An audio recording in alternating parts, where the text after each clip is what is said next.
Hello, welcome to ABC channel. ఈరోజు ఉసిరికాయ పులిహోర చేసుకునే విధానాన్ని చూద్దామండి. ముందుగా 3 ఉసిరికాయలు తురుముకొని పక్కన పెట్టుకొని పొయ్యిపై కళాయి పెట్టి ఆయిల్ వేసి ఆయిల్ మరిగిన తర్వాత ఆవాలు వేసి తర్వాత పలుకులు, శనగపప్పు, మినపప్పు వేసి వేయించాలండి. ఇంకాసేపు తర్వాత కరివేపాకు, ఎండుమిర్చి వేసి వేగిన తర్వాత పచ్చిమిర్చి వేయాలండి.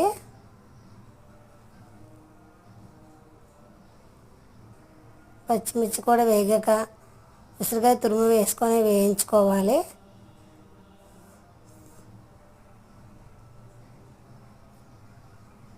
రెండు స్పూన్లు సాల్ట్, 1 స్పూన్ పసుపు వేసి కలుపుకొని 2 కప్పులు అన్నం వేసుకున్న తర్వాత బాగా కలిపిన తర్వాత ఉసిరికాయ పులిహోర